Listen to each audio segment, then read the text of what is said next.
नमस्कार, मधुराच्या किचनमध्ये स्वागत आहे आपल्या सगळ्यांचं। आणि इथं आज मी करणार आहे माझ्या किचनमध्ये इडल्या, आणि त्यासाठी मी तुम्हाला रेसिपीचा व्हिडिओ शेअर करत आहे।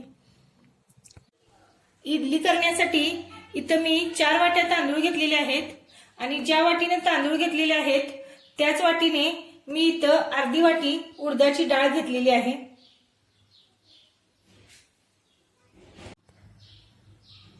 आता हे धुतलेले तांदूळ मी 4 तासासाठी भिजत ठेवणार आहे, आणि ही धुतलेली डाळ सुद्धा मी 4 तास भिजत ठेवणार आहे पाण्यामध्ये अशीच।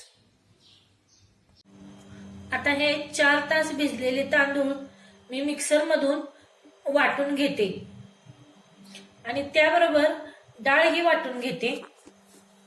डाळ ही छान अशी भिजलेली आहे 4 तासामध्ये, आणि तीही आता मी मिक्सर मधून वाटून घेते।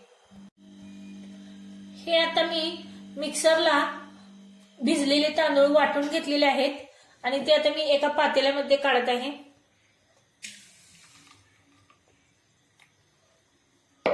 अशा तऱ्हेने सर्व तांदूळ मी बारीक करून घेणार आहे।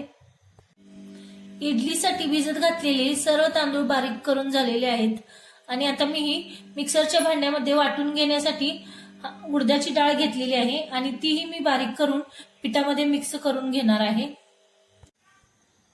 डाळीचे पीठ ओतून घेते तांदळाच्या पिठामध्ये। हे आता तांदळाच्या डाळीचं आणि उडदाच्या डाळीचं पीठ मी एकत्र करून पातेल्यामध्ये त्यामध्ये 1 चमचा तेल घालते आणि 1 चमचा दही घालते, आणि ते व्यवस्थित मिक्स करून मी 5 ते 6 तासासाठी झाकून ठेवते।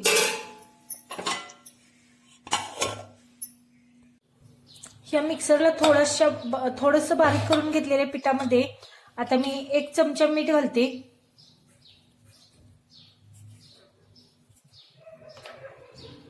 आणि 1 चमचा खायचा सोडा घालते। छोटा चमचा खायचा सोडा घालते बघा।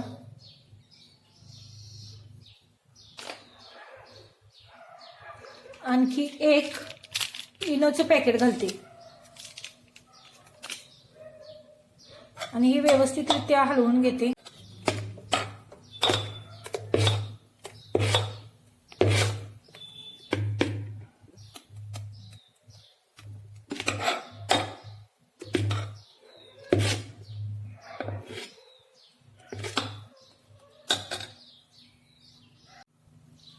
आता हे छान असं पीठ मी हलवून घेतलेलं आहे, आणि आता मी हे इडलीचे भांडे ग्रीस करून घेतलेले आहे। याच्यामध्ये हे मी पीठ ओतत आहे।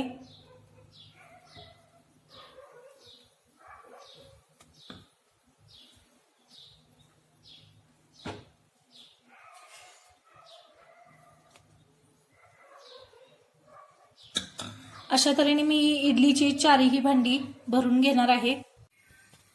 गॅस ऑन करून 15 मिनिटं आता मी ह्या इडल्या शिजवून घेत आहे। याला टेस्ट करण्यासाठी मी चाकू याच्यात घालून बघते। हे बघा, चाकूला अजिबात पीठ लागत नाही, याचा अर्थ व्यवस्थितरित्या इडल्या शिजलेल्या आहेत। अशा प्रकारे मी एका भांड्यातील इडल्या काढून घेतलेल्या आहेत।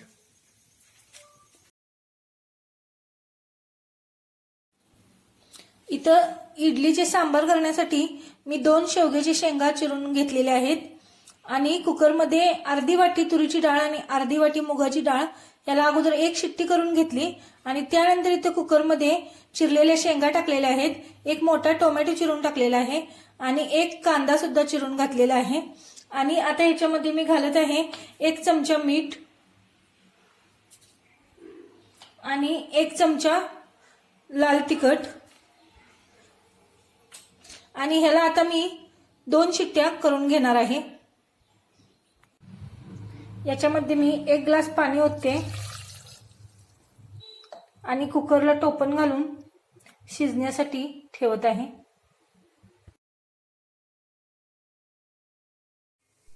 कुकरला 2 शिट्ट्या करून मी आता गॅस बंद केलेला आहे, आणि कुकर 20 मिनिटं थंड होण्यासाठी ठेवते। 20 मिनिट झालेले आहेत, कुकर कोमट झालेला आहे, मी टोपण काढलेलं आहे बघा, आणि आता मी हे रवीने हलवून घेते।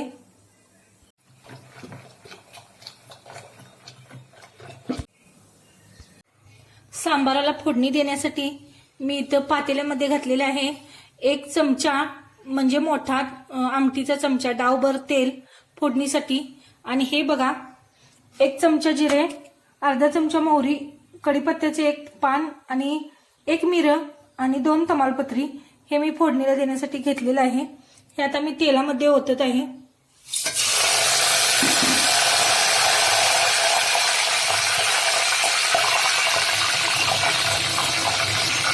आणि याच्यामध्ये घालत आहे आपलं घरचं लाल तिखट 1 चमचा.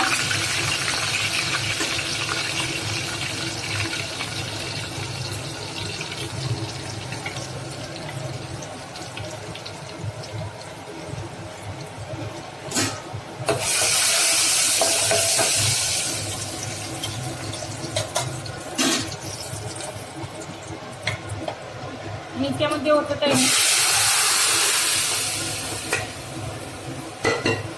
हे आपण तयार करून घेतलेलं शेंगा आणि डाळीचं मिश्रण. सांबारामध्ये मी घालते 1 चिंचेचा तुकडा आणि अर्धा चमचा मीठ. चवीनुसार तुम्ही चव बघून कमी जास्त घालू शकता. हे इडली सांबार आणि खोबऱ्याची चटणी मी खाण्यासाठी सर्व केलेले आहे.